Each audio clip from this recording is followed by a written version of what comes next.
Hello, hello, hello. You're listening to the Liverpool Improvisation Festival interviews. And this is a special one. I'm joined now on the line by Mark. Hi, Hey, Hal. Mark. How are you? I'm doing really well, and I can't wait to hear. Perhaps there's no one I could have on right now to give me a better perspective of what is coming into LIF this year. Yeah, other than Jen, who you should definitely have on because she can talk and talk and talk and is always entertaining and full of insight and beauty and is a very funny person. Yeah, no, we've launched, which is great. At this point, we sold 50% of our passes Whew. and one workshop's sold out. Other workshops are about a third full, which is great at this point, It, considering we only it launched like 2 days ago. when did we do it? Friday, Friday. Okay, so and just under a week, yeah. which is amazing. I think the lineup this year is stellar, as it has been every year, but Hmm. particularly this year, I'm kind of going, wow, we've got some really special events kind of coming to us. Um, we've got a load of solo stuff, which is really exciting.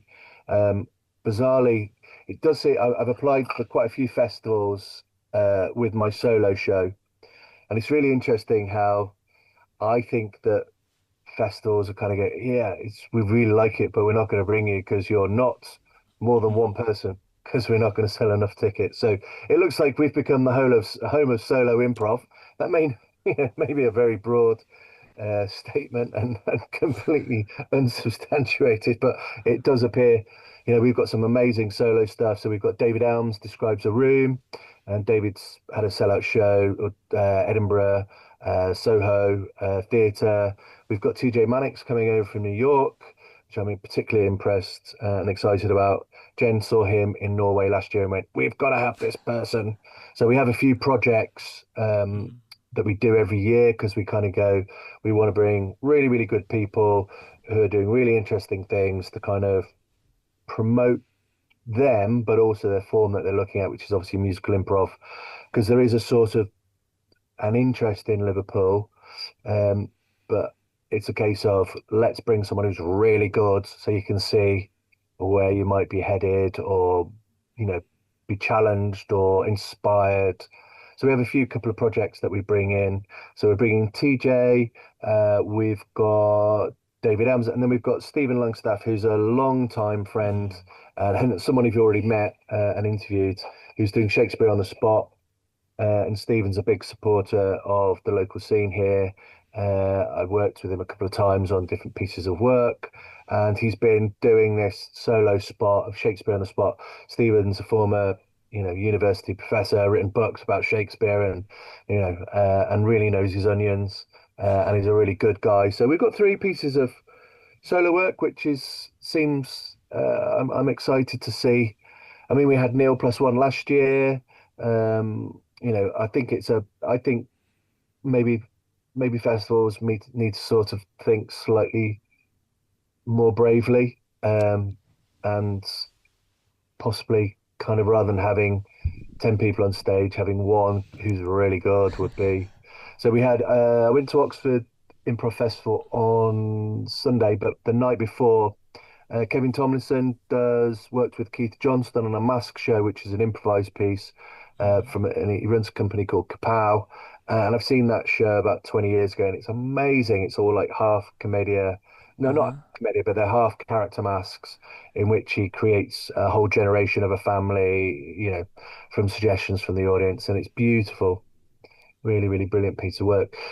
So we've got the return of the School of Night, but they're doing a different format this year. Well, they are doing the same format, but they're teaching a workshop which is sold out, and then participants are invited to perform with the School of Night, which is, I think they've done it once somewhere else, but we're very fortunate to have them back because that team's is amazing. We close the festival with a show. So do you remember Annabelle, who was in the ensemble last year for Taxi Tales? Yeah, And she's certainly. So she's part of that ensemble for Improv the Dead. They've been up to Edinburgh and Brighton, so I quite liked a zombie apocalyptic type end to the festival. I thought it was beautifully placed. I don't know if anybody else has realised that, but yeah, I'm kind of waiting for shambolic zombies creating blood and gore at the end of a long 3 days of shows before we go into our workshop program. But yeah, we've got a ton of great stuff on. Loads of local stuff that's our kind of local scene is used to be dominated by short form, and it's kind of now still that element, but it's starting now looking at more genre based or more narrative stuff.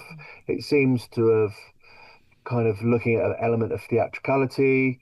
So it's an interesting evolution, I think, by bringing stuff in, Hmm. kind of how it impacts and the ripples that sort of hit the local scene and kind of go, oh, that's what people are doing, or So I think that's what's great about LIF is we have a sort of a smorgasbord of offers from which our local community, which is the region of Merseyside, is a healthy scene, but it's a relatively small scene. Um, but that's kind of it's building, and that's kind of the long-term goal is the LIF runs alongside the local schools and stuff, and we increase participation, we increase the opportunities, and we increase the body of work that people are doing, and we encourage them to then give them the skills to be able to go and apply to festivals and export their work wherever. Yeah, that's beautiful. Have you ever brought a show for the festival and then seen it like directly start something in the local scene? Um, Not specifically, but I certainly think the idea of long form, Hmm. I think, has taken off, and I think people are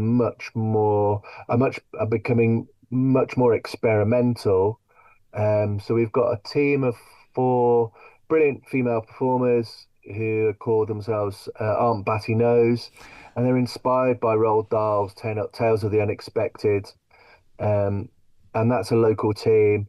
And I think they've kind of go, what do we like? We like sort of folklore. We like old-fashioned sort of psychological horror. How do we put all of that together? So I think it's throwing up. There's quite a few teams working on stuff that didn't necessarily apply this year. That's really interesting. And then, of course, you've still got teams that are doing kind of their take on short form and getting better and better and better. So I wouldn't say anything specifically, but I think thematically or style wise, people are starting to kind of go, well, we did the short form and we've enjoyed that, but now we're starting to want to expand some of those, stretch ourselves a little bit, which is only healthy in the long term, really. Okay. Well, you've mentioned a lot of shows. You have yet to mention any of the shows that you're bringing to the festival, Mark, and that is very generous and kind, but I think the time may have come. You poking me to do promo. Okay. I've never performed at my own festival. I sort of picked up the baton for performance again. I was very lucky to guest with Hal in Edinburgh this year in their Shakespeare show. And I sort of been playing around with some ideas. And so I invited a couple of people to work with me, sort of wanted to look at something that addressed the idea of what it means to be human and why are we here. So we did some heavy reading and then we put those books down and went, let's go and make some stuff in a room, which has become Grice's, which is about two train spotters on the edge of a platform who collect train numbers and discuss life over cups of tea. Big influence on that was Joe Bill and Mark. Oh my gosh, the name escapes me, which is when they're with the fishing poles. I just love that show. Do you know the one I mean? No, I don't. Oh, Bass Prof. And it's just they've got a cooler of beer, two fishing rods. they take some mask fours, and then it's two fellas, or sometimes they have a guest talking about life whilst fishing, and it's the best idea in the whole world. Unfortunately, I like set and prop and aesthetic and all that sort of stuff, so we've gone slightly wild. So we do we've got a brick wall and all sorts of other little trimmings and stuff. But yeah, and it's set across a whole year of we see a whole year of their encounters. And we were hugely influenced by the relationship in the Detectorists. We really liked that sort of slightly younger, older um, relationship, where actually the older man is less mature than the younger one. Um, but the younger one looks at the mature one because of age, that they're the wise one. And there's a clash, there's a sort of really interesting kind of clash in that. And what it throws up is stuff that both Mike and I think or feel or we experience, and sometimes we represent ourselves and sometimes we represent the thoughts of others, and that can be quite challenging. The show in Oxford was, I took a very strong point of view around, we don't discuss politics or religion. And it turns out because Mike wanted to remain and I was a Leave voter. And as it turns out, the reason I voted Leave was because UKIP had put a load of propaganda in those little Chinese cookies. And I opened it up and it said vote Leave, which became a running game throughout. And Mike said to me, "Oh, you're being very nice." He said, "Yeah, it was the Chinese cookie. I opened it up and it said be nice." And he went, "Was that all it took?" And I went, "Well, clearly, yes." So we find all these like little wordplay games, puns, but truly at the heart of it, it's a relationship based sort of drama. Um, and then we have a third player called Ferg, and he comes in and is the eyes of the audience, really. He looks at us as if we are weirdos, as in train spotters. We're always there. And we talk to him, and he talks to us in a slightly awkward manner. He's having to obviously be professional as his role as the station master. But yeah, we're sort of two different worlds, and it's a really nice way of introducing that element, that formal element, without it being he's not one of us and we're not him, although we wish we were because we're very jealous of his job. We wish to work on the railway, but for whatever reason, we never established what, but that's we're jealous of his job because he gets to be near trains. So that's the Graces. And then again, I'm doing an ensemble show which is called Ancestors. And there's a British TV show called A House Through Time, which was the first series was done on a property in Liverpool. And it was beautiful. It kind of looks at when it was first built and who the first people who moved in. And then they take you on a journey. It's a bit like Ancestry.com, but for a house. And I really like that idea that places have memory. I mean, my house was built in 1902, and when you get your deeds, you have on the deeds is a list of all of those people, and we were like, oh, I wonder who those people were, and like interesting things on the deeds where you can't broil meat in the yard or prepare skin. You can't do any kind of tannery in the back garden, and you're not allowed to have geese. There's very specifics on there's a covenant on the house where you can't do specific things. I was like, damn, I can't get vast vats of urine, dunk cow hides in it and make leather goods from them, or I can't have honking geese or things like that. So that's the idea. Is it's kind of like we've got three different timelines, through time, and it's sort of an exploration of families or people who lived in those time frames in that house, and there was some other special stuff which we're going to keep under my hat. Okay.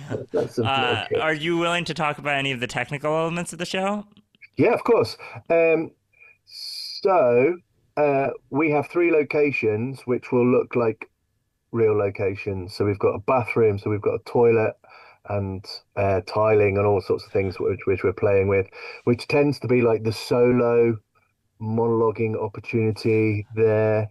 We've got a living room with a sofa, and I don't think we'll have a telly, but there will be a sort of thing that might represent the telly. And then we've got a kitchen. So I really like, there's a thing between like, do you scenically paint, i.e. mime, or do you use real props? And very often I find that unless you really train in mime, it's really often underworked and it's sort of token and makes people feel uncomfortable because they're not great at it.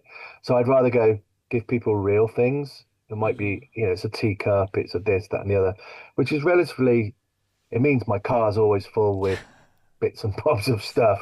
But Mhm. actually, I think it really helps people. It grounds people. I find lots of improvisers don't know what to do with their hands, as with actors. And as I, direct a lot, I kind of just put stuff in their hands Mhm.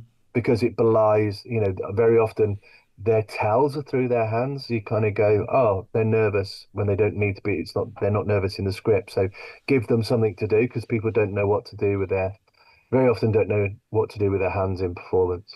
I remember with Taxi Tales, the items were the suggestions for the show. And I thought Yeah, that was brilliant of just like, yeah, he gives you so much characterization just by picking something up. yeah. And it gives you it's a bit like a comfort blanket, I think, because you've got something. And you've got an object and you're not having to imagine what that object, but you've just got an object and that object can become 1,000 things. You just need to indicate what those 1,000 things are. Hmm. So eventually, I think, having a bottle of wine, or it suggests I'm going somewhere to either drink this or coming back to commiserate, or it gives you a little prompt without I'm not looking to plot, but it gives you a little helping hand. And the thing for making work for an ensemble is you've got loads of people who probably have experienced improv in completely different styles of teaching, different philosophies, to bring them into a space with a limited amount of time to be able to explain and go through something. I really have to scaffold everything and think, right, I don't try not to use improv language as in this is I will tell people where ideas come from, but I won't be or doing it from that particular way. I'll be sort of redacting it down into its simplest based elements to be able to help people create really interesting scenes with each other. Because, what's a sister line?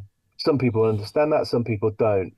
Some people will understand, oh, this or that, and what I have to kind of go is, look, we're going to have a unique vocabulary here just for this show, so I can assist you, so we're not getting confused with other people's ideas or this, that, and the other. It's almost like we try to start with a blank slate, really, and then build from there.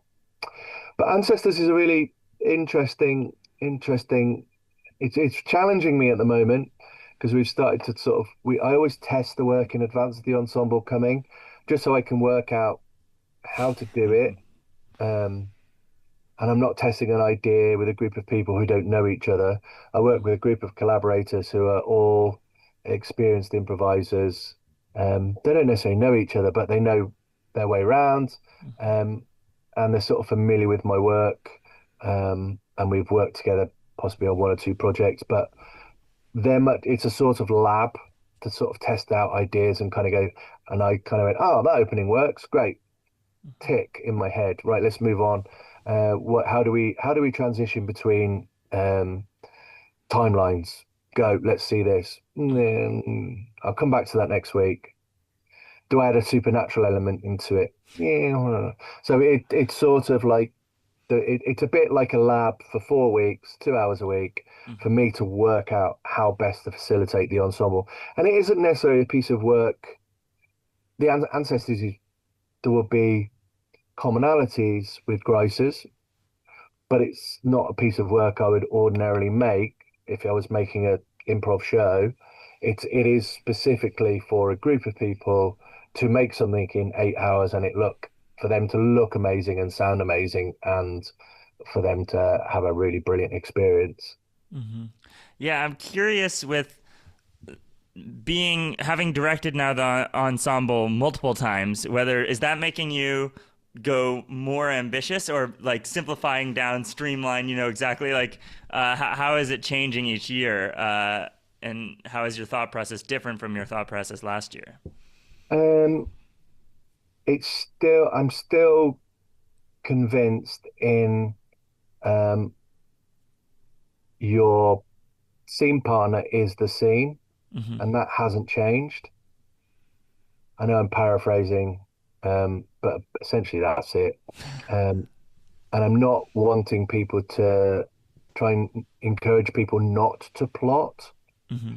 because if someone starts plotting, they're kind of going, follow me, do my idea. It's not truly a Hmm. balanced relationship. I mean, I used to um, when we did other shows and we kind of really know the shorthand to each other, you can have that where you kind of go, I'm not having a great show. I know you're not, and I know you're not. Someone comes in and kind of says, all right, I'm going to take this by the scruff and get us back on track. Hmm. And sometimes you need that element.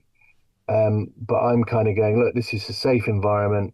I'm going to edit scenes where there's a really nice, like we kind of get, oh yeah, like that killer line at the end of a soap opera where we kind of go, Hmm. the audience want to know more. So I'm almost like I'll cut and edit at the points where I kind of go, we've got enough information, we've got enough space for the audience to work out maybe this has happened or maybe not. But we don't have to explain everything to everyone. Hmm. Um, so they're the things that are sort of the same. At the same time, I am kind of interested in personal story, and Hmm. but I've described this to you before. I kind of go through triptychs. So I'll make three pieces of work that are of similar theme and they will be different, and Hmm. I'm kind of getting towards the end of that around personal story and things. So I'm sort of now starting to itch towards exploring something else. Not quite there yet, but at you know, ultimately I'm interested in the sort of autobiographical. The Hmm. performer has is enough in themselves. They don't have to put on a show. They don't have to demonstrate how clever they are.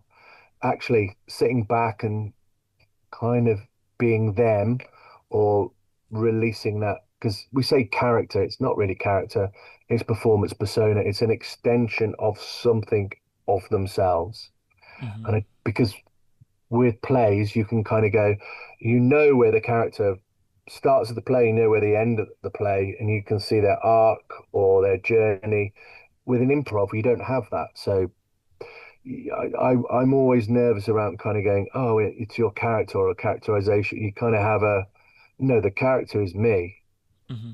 I might be extending some elements of me or exacerbating some elements of me, but ultimately it is me. I'm Hmm. not interpreting anything. I'm creating in the moment. So what am I drawing upon is the well of me. Hmm.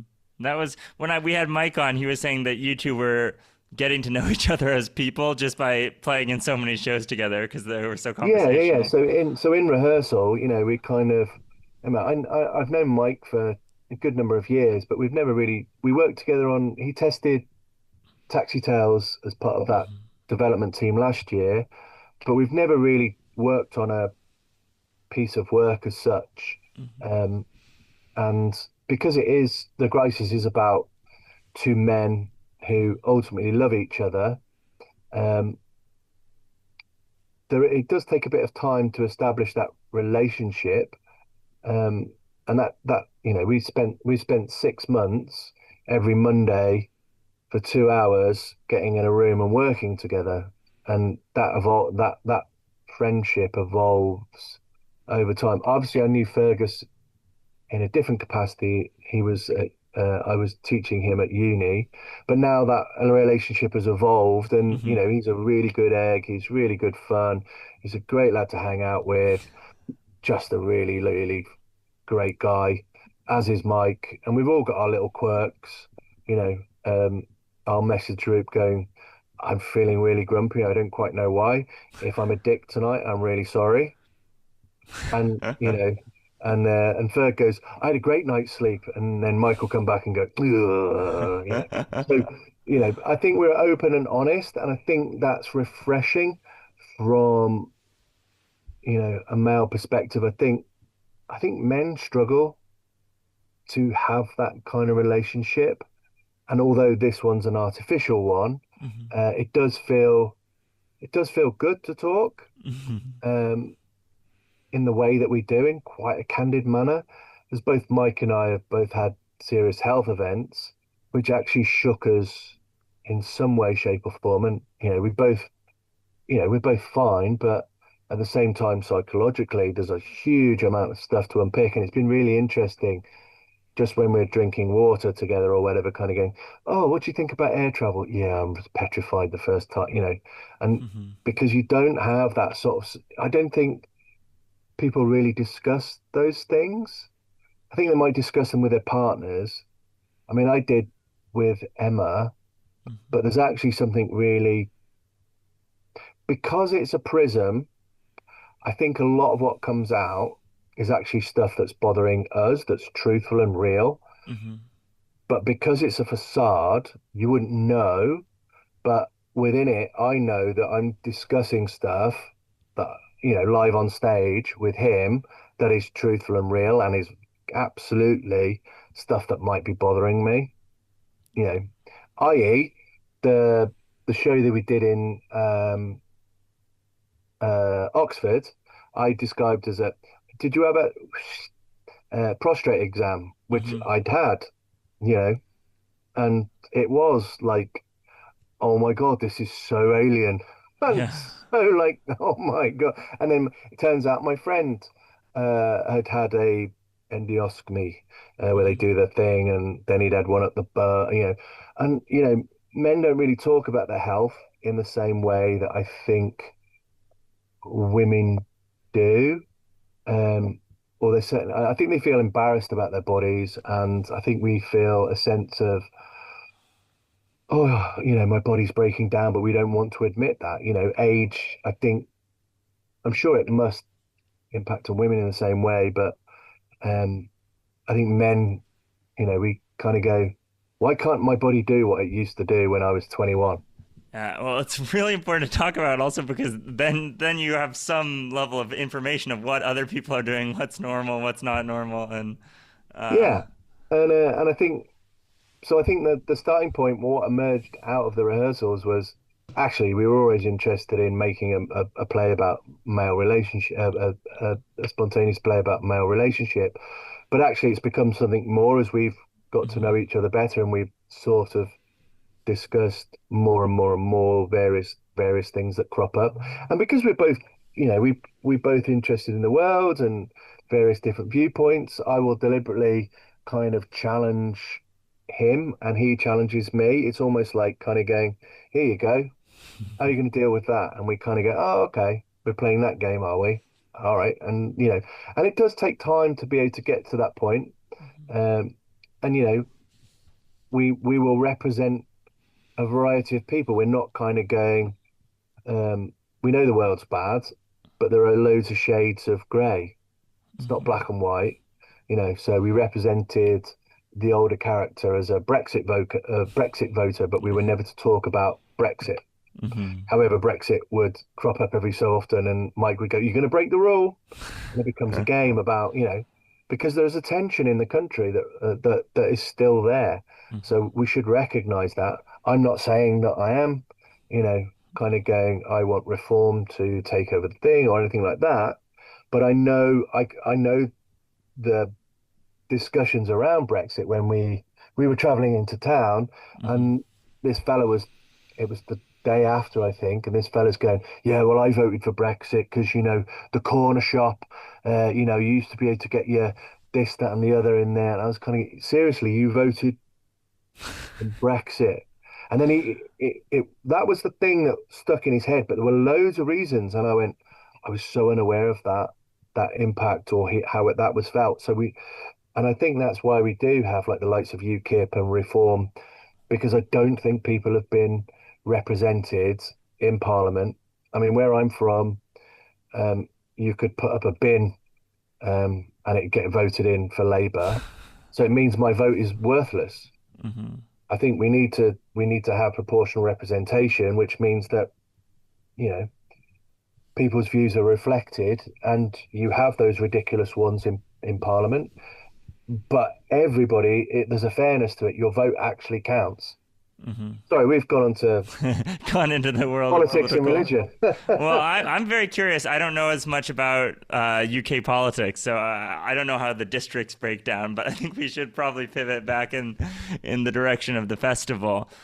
One thing about the festival that I wanted to ask you was going into this year, what has changed? Obviously, the festival has grown massively since it started, but like, what do you think the biggest surprises have been along the way? Of like what's going on now that you never could have dreamed of 4 years ago in terms of the festival. um, well, the festival's grown, Hmm. um, but it's grown within its own terms because we're a volunteer team, um, and we are unfunded, so we can only do so much. You know, we've all got jobs and family lives and stuff like that, so we can only do so much.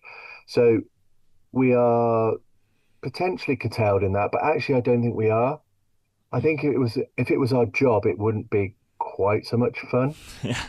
As in, it is a passion, and it's a passion project. Hmm. I'm sure at some point that passion, like with anything, will run out, and people will step away, and new people will come in, and that sort of thing.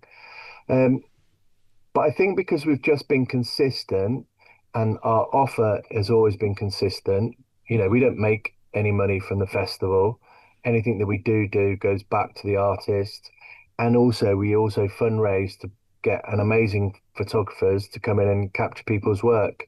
And we film and document everything. So I think the offer from when we first set out is the same. Um, I think what surprised me most is the amount of international interest.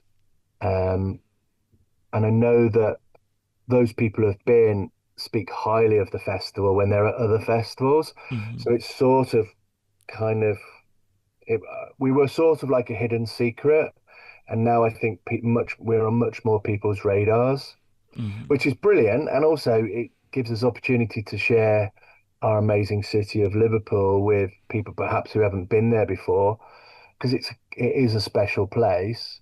Um, and I think that's what I enjoy as much as the actual shows themselves is people going, "Oh, I went there. Oh, it's great, isn't it? Oh, and I saw this." And you kind of get so that for me is as much of the festival, or that gets me excited, is people have never been to Liverpool and I kind of know what they're going to experience, and they're going to have a great time, you know, wandering around and eating food, and people will be curious as to why they're there in a friendly way, which I'm sure you experienced Yeah. last year. So yeah, it has evolved. But the exciting thing is it's sort of creating opportunities for us outside of the city as well. Hmm. So people kind of go, "Oh, could we ask you this question about this?" And yes, and how did you achieve that?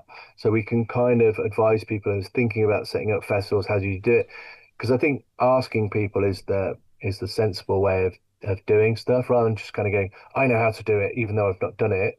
Hmm. Is go and speak to people who've been there, done that, learn from their mistakes.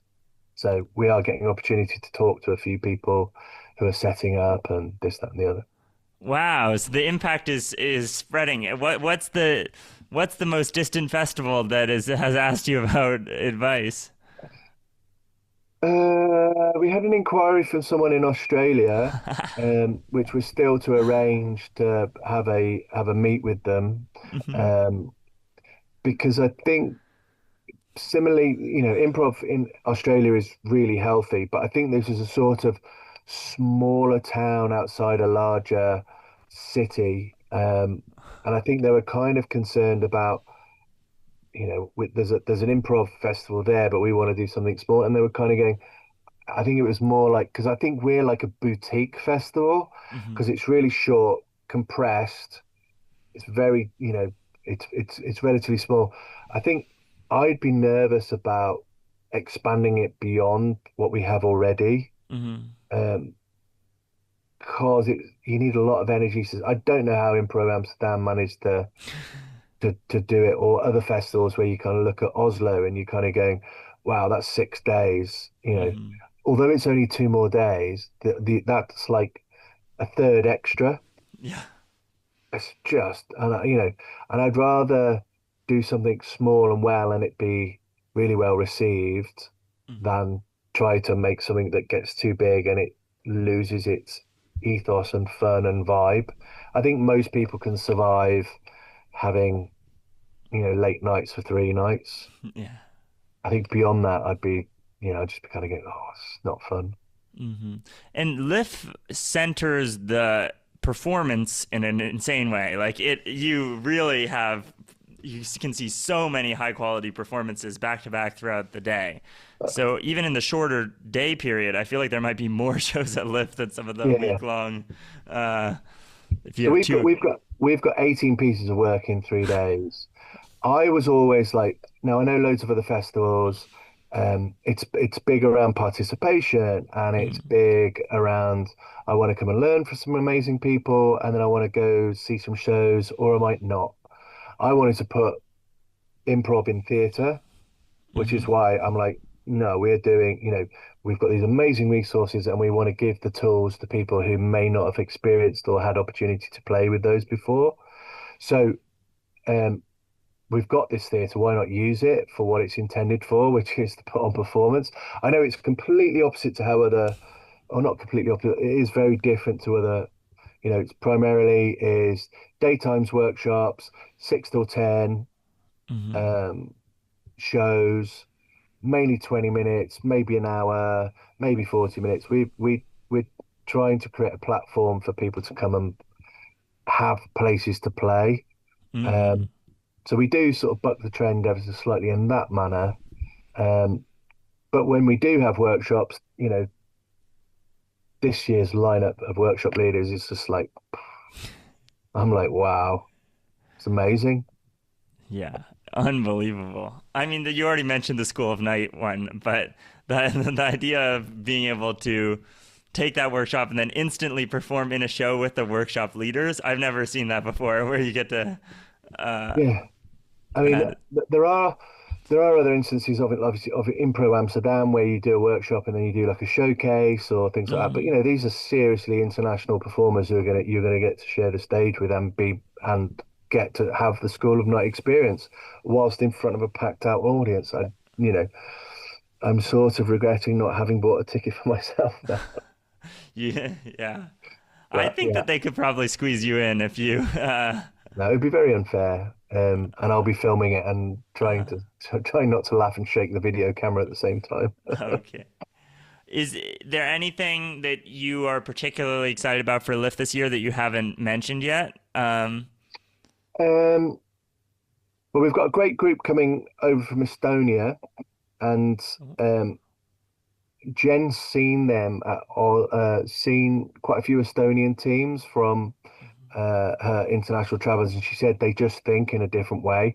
So I'm really excited about that.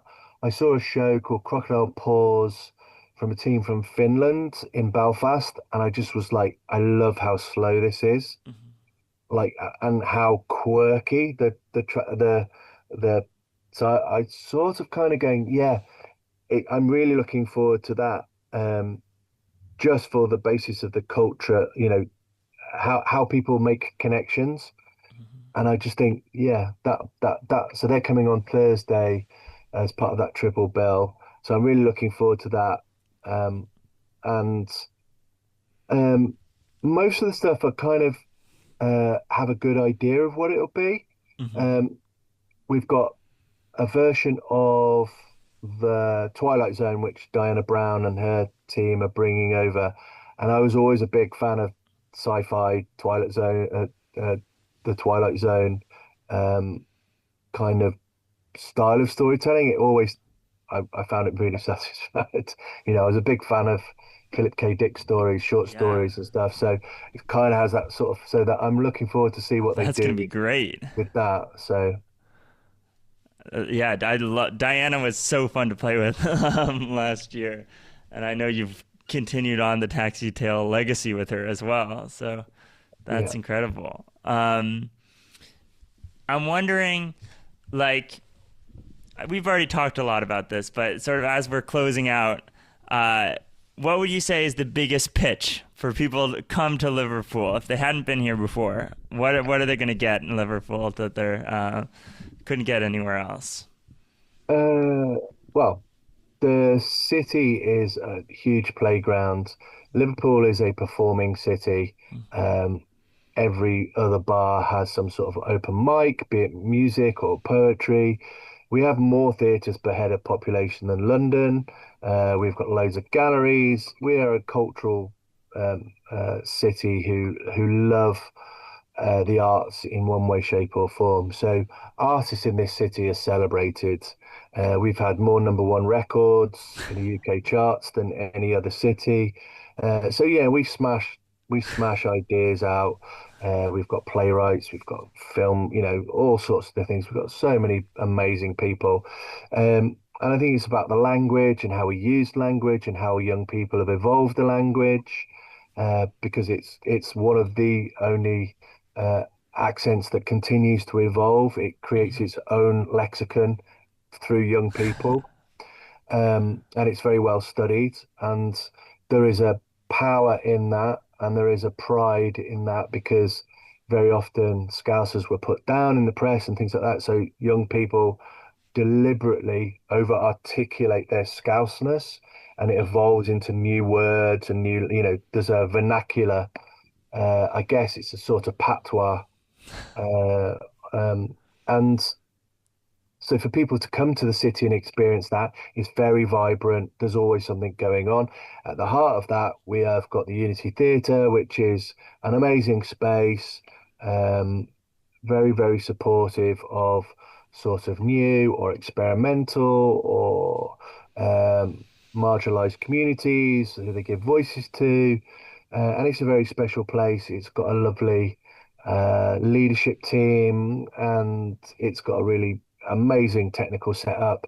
So if you want to come and watch really, really amazing improv in a great city, in a great venue, then LIF is the place to be, from the 7th and 10th till the 10th of May in 2026. Beautiful. Well, you've convinced me. So you'll certainly see me there.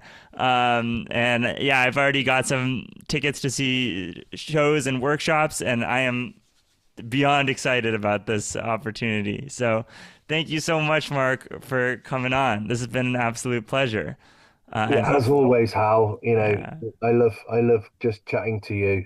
You seem to be able to pull out things of me where I kind of, with other people, I'd be slightly more defensive. So No, I was loving to hear so many different places. Of just, oh, actually, I had one more question. If we have time to sneak it in. yeah, go for it. Way back at the beginning, you mentioned reading a ton for creating Gracers, and I feel like that is actually something somewhat rare for me to hear an improviser say as the first mode of prepping for the show. What did you read? So Francis Bourgeois, and it's not his real name, is a TikTok superstar Instagram who was a train spotter, and Uh-huh. he's now become he's got a show on Channel 4 about his adventures because he's an engineer. He Hmm. absolutely loves trains. Um, and we read his diaries because he goes out and he documents everything and this, that, and the other. So we read his diaries. We also got a load of, there's a railway magazine which comes out weekly.